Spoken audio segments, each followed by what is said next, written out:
Hello दोस्तों, देखिए आज का जो वीडियो है वो सिर्फ CCC का ही नहीं है, उसमें ओ लेवल वाले भी आप लोग बहुत ध्यान दीजिएगा, क्योंकि आपका चाहे CCC हो चाहे ओ लेवल हो, इन दोनों में लिनक्स ऑपरेटिंग सिस्टम के बारे में पूछा जाता है।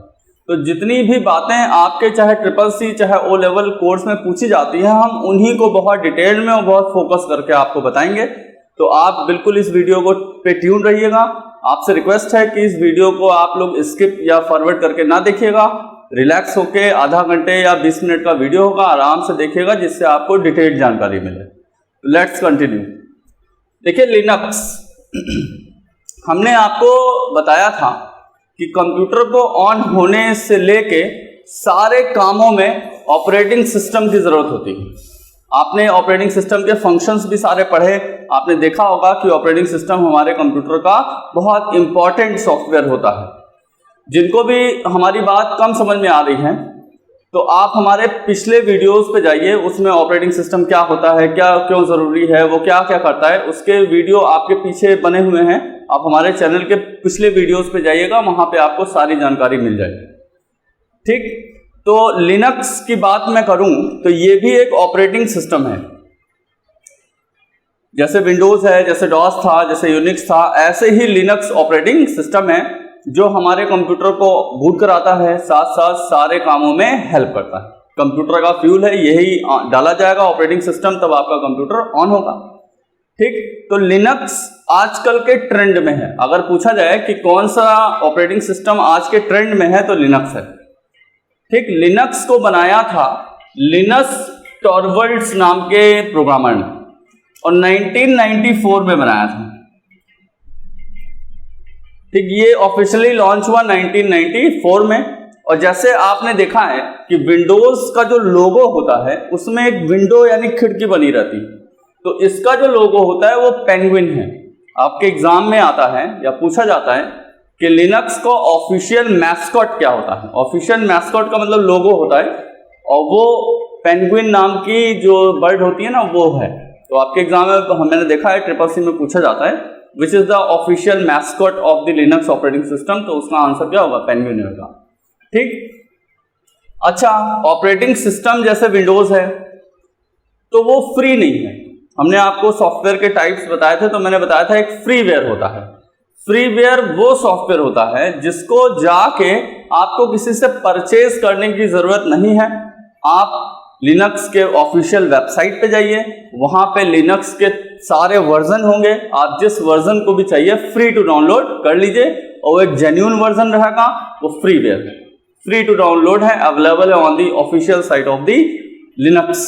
ठीक, अच्छा, फिर पहली बात तो मैंने इसकी बताई कि ये फ्रीवेयर है, और दूसरी जो इसकी बहुत इंपॉर्टेंट बात है कि वो ओपन सोर्स सॉफ्टवेयर है।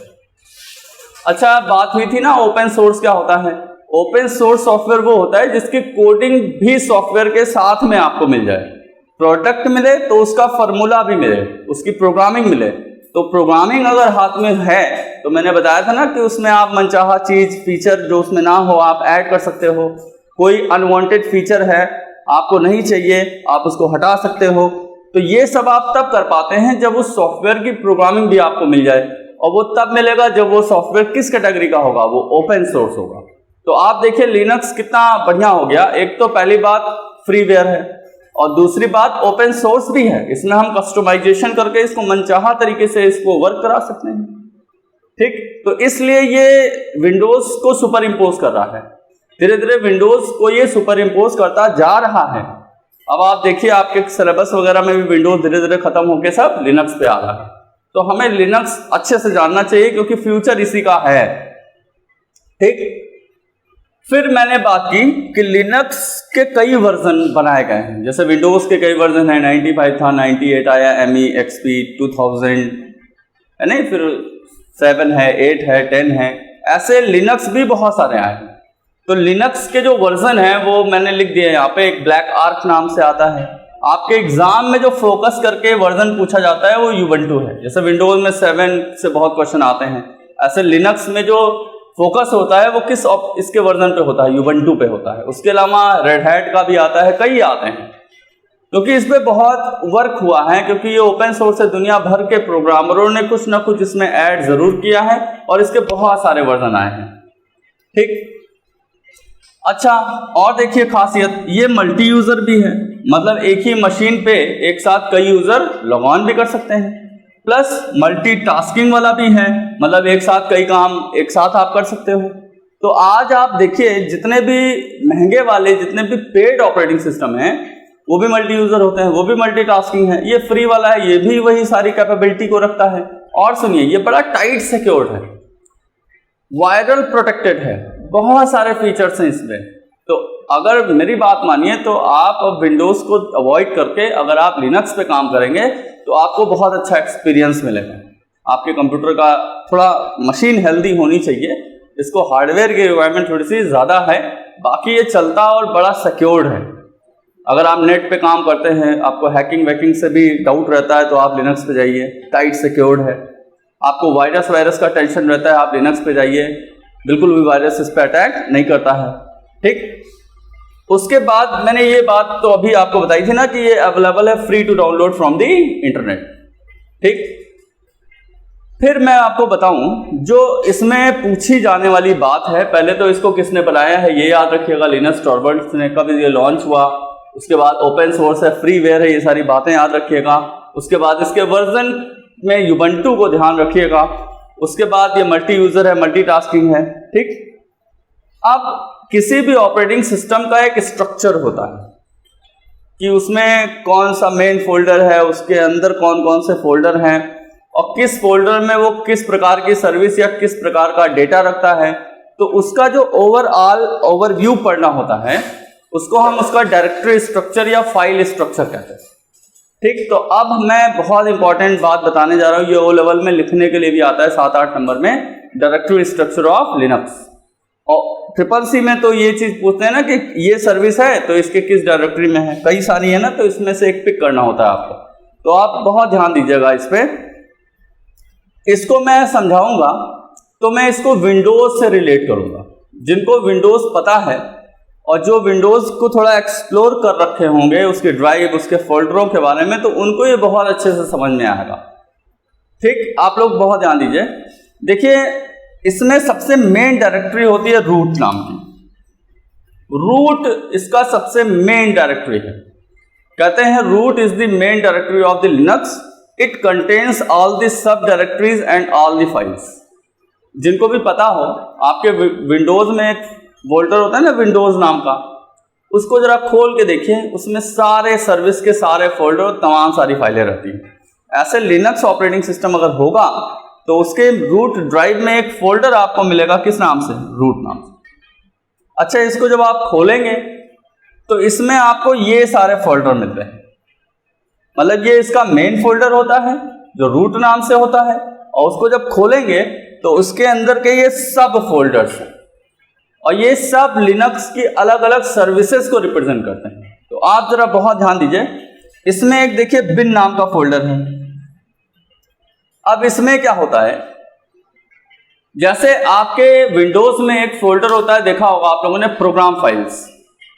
उसको जरा आप खोलिए तो आपने कंप्यूटर में जितने भी ऐप लोड कर रखे हैं, इंस्टॉल कर रखे हैं, उन सब का फोल्डर आपको मिलता है। MS ऑफिस का मिलेगा, अगर आप C यूज करते हैं तो टर्बो C का भी मिल जाएगा, यानी अगर आप एडोब पे काम करते हैं तो उसके भी फोल्डर मिल जाएंगे। ठीक, तो ऐसे ही हमारे लिनक्स में जो ऐप का फोल्डर होता है जिसमें सारे ऐप स्टोर रहते हैं, वो बिन नाम से रहता है। और इसको मैंने रिलेट किया ना विंडोज के प्रोग्राम फाइल के जैसा है, सारे एप्लीकेशन सॉफ्टवेयर का फोल्डर है ये। ठीक, उसके बाद बूट, आपको मैंने बताया था कि कंप्यूटर के स्टार्टिंग प्रोसेस को बूटिंग कहते हैं। जब कंप्यूटर ऑन हो रहा हो तो जो लोग कंप्यूटर से अवेयर हैं वो कभी नहीं कहते हैं कि ऑन हो रहा है, स्टार्ट हो रहा है, चालू हो रहा है, हम कहेंगे बूट हो रहा है। और नहीं ऑन हो पाएगा तो हम कहेंगे बूट नहीं हो पा रहा है। ठीक, तो बूट कैसे होता है, तो बूटिंग के लिए कुछ इसेंशियल फाइल्स होती हैं जो उसको बूट कराती हैं।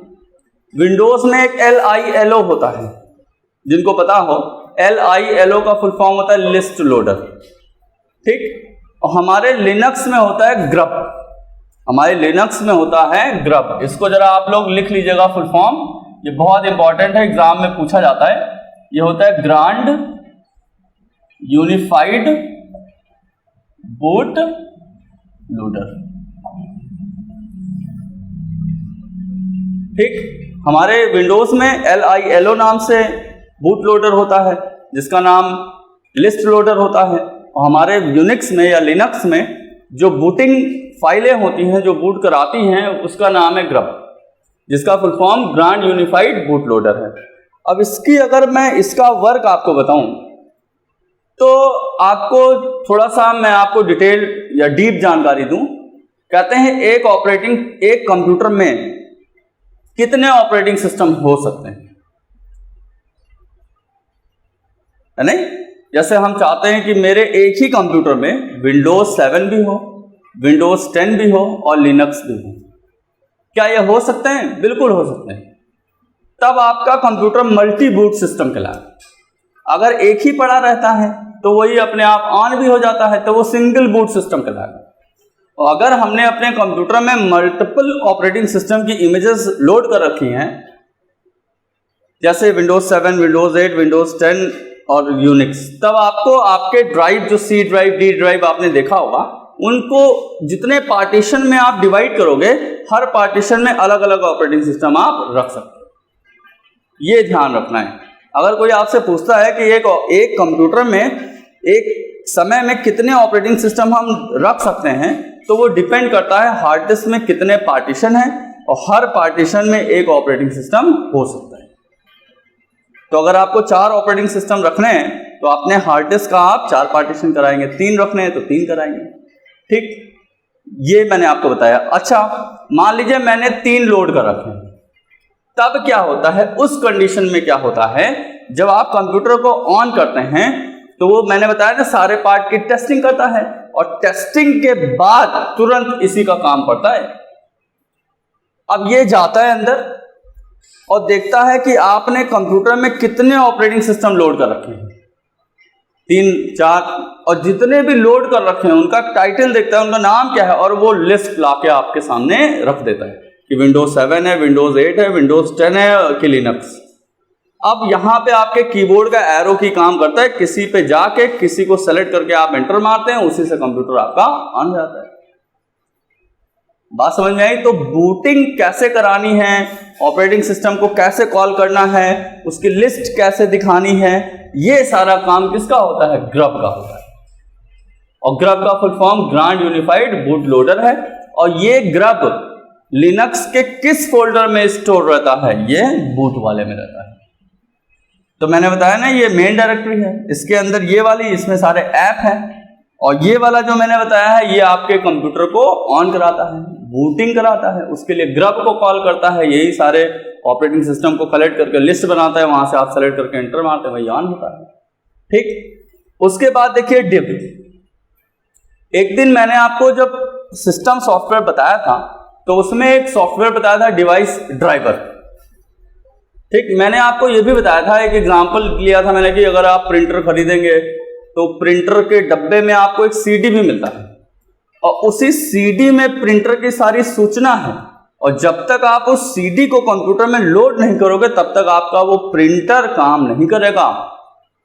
तो वो जो CD थी ना, वो उस प्रिंटर यानी डिवाइस का क्या थी? ड्राइवर। वो CD लोड होगी तभी वो कंप्यूटर आपका ऑन होगा। तो ऐसे प्रिंटर के ड्राइवर्स आप लोड करते हैं, स्कैनर के लोड करते हैं आप, है नहीं? उसके अलावा कीबोर्ड का भी, माउस का भी वो विंडोज अपने आप लोड करता है, या ऑपरेटिंग सिस्टम अपने आप लोड करता है। कुछ ड्राइवर देखिए मशीन ऑटो डिटेक्ट करके ऑटो इंस्टॉल कर लेती है, और कुछ जो आपको बाहर से खरीदने होते हैं पार्ट्स, जो बहुत वैरायटी के आते हैं। भाई प्रिंटर का एक कोई ड्राइवर अगर ऑपरेटिंग सिस्टम में होगा, अब इतने प्रिंटर हैं, कहाँ सबका ड्राइवर वो रख पाएगा, तो इसलिए अलग अलग से उस डिवाइस के साथ आते हैं। अब कीबोर्ड माउस का ऑपरेटिंग सिस्टम के साथ में ही होता है, उससे अलग से नहीं लोड करना होता है आपको। तो जितने भी ड्राइवर्स आप लोड करते हैं, उन सारे ड्राइवर्स की जो सूचनाएं कंप्यूटर में स्टोर होती हैं, वो सारी जाके इस फोल्डर में रहती है लिनक्स में। तो ये फोल्डर क्या करता है? सारे डिवाइस ड्राइवर्स को स्टोर रखता है। जितने भी आप ड्राइवर्स लोड करते हो वो सारे इसमें रहते हैं। उसके बाद ETC है। अब ETC में क्या होगा, सिस्टम का डेट, सिस्टम का टाइम, यानी keyboard setting, language setting, region setting.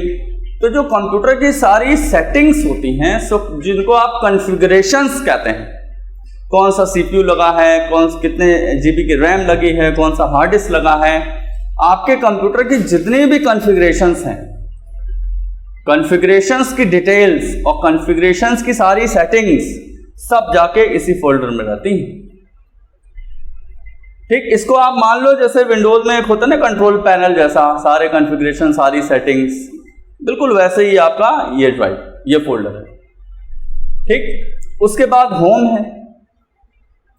देखिए विंडोज के जो यूजर है ना, देखा होगा एक डॉक्यूमेंट नाम का फोल्डर होता है जो खुद बन जाता है, और जब आप कोई चीज सेव करने जाते हो ना तो बाय डिफॉल्ट वो डॉक्यूमेंट में ही सेव भी कराता है। तो ऐसा जो डॉक्यूमेंट वाला फोल्डर होता है विंडोज में, ऐसा ही फोल्डर आपके लिनक्स में भी है, बट उसको डॉक्यूमेंट या माई डॉक्यूमेंट नहीं बोलते हैं, वो यहां पे कहलाता है होम। तो ये आपका डॉक्यूमेंट लाइब्रेरी है। अच्छा, ऑपरेटिंग सिस्टम बनाया गया है तो उसमें बहुत सारे रेडीमेड प्रोसीजर्स लिखे गए हैं, उन्हीं के तहत वो काम करता है। कुछ रेडीमेड फंक्शंस भी वो यूज करता है, उसकी एक लाइब्रेरी होगी जिससे वो कॉल करता होगा फंक्शंस को। तो वो सारी लाइब्रेरी फंक्शंस जितने भी रेडीमेड होते हैं जो ऑपरेटिंग सिस्टम को फंक्शन कराते हैं, वो सारे रेडीमेड प्रोसीजर्स और रेडीमेड लाइब्रेरी फाइल्स वो सारी इस लिब वाले में रहती है। ठीक, और ये हार्ड डिस्क के माउंटिंग, ये जो MNT है ना, ये माउंटिंग कहलाता है, माउंट कहलाता है। ये हार्ड डिस्क के पार्टीशन को तोड़ने में, जोड़ने में, रिकवरी करने में डेटा की, यानी थोड़ा सिक्योरिटी और सेटिंग से रिलेटेड सारा पैरामीटर इसमें रहता है। तो ये हार्ड डिस्क को माउंट और अनमाउंट करने में काम करता है। ठीक, तो लिनक्स के बारे में मैंने आपको जितना भी एग्जाम में आता है ना वो बातें की हैं। मैंने क्या क्या बात की, लिनक्स एक ऑपरेटिंग सिस्टम है जो आपके कंप्यूटर को ऑन कराता है, प्लस सारे कामों में हेल्प करता है, सारे डिवाइस को मैनेज करता है। ऑपरेटिंग सिस्टम की पूरी कहानी आप जानते हो, ये भी एक ऑपरेटिंग सिस्टम है। ठीक, फिर मैंने बात की कि ये लिनक्स टॉरवर्ड्स ने बनाया था और इसको लॉन्च किया गया 1994 में। आगे बात की मैंने विंडोज के लिए आपको खर्चा करना पड़ता है, जेन्युइन वर्जन 7-8 हज़ार रुपए का मिलता है, और ये तो फ्री टू डाउनलोड है, फ्रीवेयर है, ये इंटरनेट से फ्री में डाउनलोड हो जाता है। ठीक, उसके बाद मैंने कहा विंडोज में आप कोई चेंज नहीं कर पाते हो क्योंकि उसका प्रोग्राम आपको वो देते ही नहीं है। लिनक्स खरीदोगे तो उसका सॉफ्टवेयर पाओगे, उसकी प्रोग्रामिंग भी पाओगे। अगर प्रोग्रामिंग हम पा जाते हैं, उसका फार्मूला पा जाते हैं, तो वो ओपन सोर्स कहलाता है। अब ओपन सोर्स हो जाएगा, प्रोग्रामिंग मेरे पास हो जाएगी, तो उसमें मैं मनचाहा बदलाव कर सकता हूँ, कुछ नई चीज़ें ऐड कर सकता हूँ, पुरानी चीज़ें हटा सकता हूँ, कस्टमाइज कर सकता हूँ, मनचाहा कर सकता हूँ। तो इसीलिए कहा गया ये ओपन सोर्स सॉफ्टवेयर है। ठीक, उसके बाद मैंने बात की कि इसके बहुत सारे वर्जन आए हैं, एक ब्लैक आर्क है, एक यूबंटू है, रेड हैट है, ऐसे बहुत सारे हैं। ठीक, और मैंने कहा कि ये भी एक कॉमर्शियल ऑपरेटिंग सिस्टम है, जैसे आजकल के ट्रेंड में है, मल्टी यूज़र है, मल्टीटास्किंग है। फिर मैंने इसकी स्पेशलिटी बताई कि ये टाइट सिक्योर्ड है, वायरस फ्री है। ठीक, अच्छा, इसका जो बैक है, जैसे देखिए 2 मोड होता है नहीं, एक CUI होता है कमांड वाला, एक GUI होता है चित्रित माहौल। अंदर तो कंप्यूटर कमांड मोड पे ही काम करता है, वो तो उसका कवर एक चेहरा बना दिया गया ग्राफिकल कि आप आसानी से चला लो, बट अंदर वो कमांड मोड पे ही काम करता है। तो ऐसे विंडोज पे हम जब रहते हैं तो उसके पीछे का कंसोल या उसके पीछे का जो कमांड मोड होता है वो डॉस है। ठीक, और वहीं अगर हम लिनक्स पे रहते हैं तो इसके पीछे भी तो कोई कमांड मोड काम करता होगा, कोई शेल काम करती होगी, कंसोल काम करता होगा, उसको हम यूनिक्स कहते हैं। तो लिनक्स के पीछे क्या लगा हुआ है, यूनिक्स लगा हुआ है। लिनक्स किसका ग्राफिकल वर्जन है, यूनिक्स का है। जैसे विंडोज को कहते हैं ना लोग कि विंडोज किसका ग्राफिकल वर्जन है, तो बताते हैं डॉस से आया है। ऐसे ही लिनक्स को पूछा जाता है ना, तो बताते हैं यूनिक्स से आया है। यूनिक्स को ग्राफिकल करके लिनक्स बनाया गया है, ये ध्यान रखिएगा आप लोग। उसके बाद मैंने इसके डायरेक्टरी स्ट्रक्चर की बात की। मैंने कहा इसमें जो मेन डायरेक्टरी होती है वो रूट होती है, इसी रूट के अंदर ही सारा पूरा लिनक्स के सारे सब डायरेक्टरीज होते हैं। इसमें मैंने बात की एक बिन नाम की डायरेक्टरी होती है जिसमें सारे ऐप स्टोर होते हैं, सारे प्रोग्राम्स स्टोर रहते हैं। बूट वाले में मैंने बताया इसमें ग्रब स्टोर रहता है, ग्रांड यूनिफाइड बूट लोडर, जो कंप्यूटर को ऑन कराता है। कंप्यूटर जैसे आप ऑन करते हैं, अगर कई ऑपरेटिंग सिस्टम आपके कंप्यूटर में सबका लिस्ट बनाता है, वहां से आप जिसको सेलेक्ट करते हैं उसको कॉल कराता है, ऑन कराता है। तो बूटिंग का सारा मामला किस फोल्डर में रहता है? बूट वाले में रहता है। ठीक, उसके अलावा मैंने बात की जब भी आप कोई डिवाइस खरीदते हो उसका एक ड्राइवर लोड करना पड़ता है। जब तक आप ड्राइवर लोड नहीं करोगे तब तक वो डिवाइस काम नहीं करेगी। तो जितने भी डिवाइस के ड्राइवर हम लोड करते जाएंगे, उनकी सारी इंफॉर्मेशन इस वाले DEB नाम के फोल्डर में रहती है। उसके बाद मैंने बताया सिस्टम की सारी कॉन्फ़िगरेशन, चाहे डेट हो, टाइम हो, रीजनल सेटिंग हो, लैंग्वेज हो, सारी कॉन्फ़िगरेशन सेटिंग जो होती हैं वो इस ETC वाले में स्टोर रहती हैं। उसके बाद मैंने बताया जैसे विंडोज़ में एक डॉक्यूमेंट लाइब्रेरी होती है।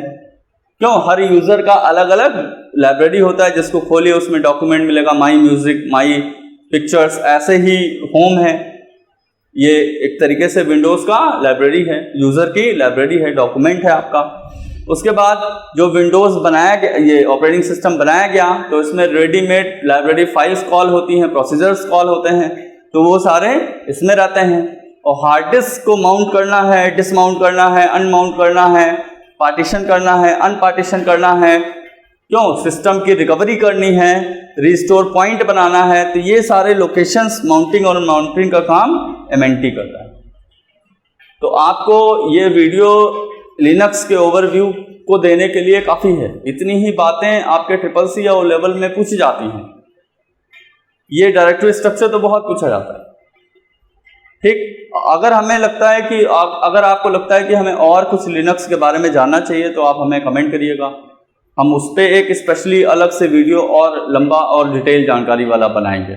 हमारा मकसद यही है कि आप सिर्फ उतनी बातें जानो जितना आप फट से जान के एग्जाम देने के लिए चले जाइए। अगर आपको एक्सपर्टाइज लेनी है किसी टॉपिक पे तो उसके लिए भी आप हमें कमेंट करिएगा। हम प्रॉमिस करते हैं कि उस टॉपिक का ही एक लंबा चौड़ा वीडियो पूरी डिटेल्ड वाला आपको बना के देंगे। ठीक, तो आप स्टे रहिए, ट्यून रहिए हमारे इस चैनल पे, जिससे आपका O लेवल का अपकमिंग एग्जाम जो है या जो CCC का एग्जाम है उसके लिए आपको वेल प्रिपेयर रहें, क्योंकि इस समय सेंटर्स वगैरह तो बंद हैं। आप अपने घर पे बैठ के पढ़िए और अच्छे से पढ़िए। Thank you.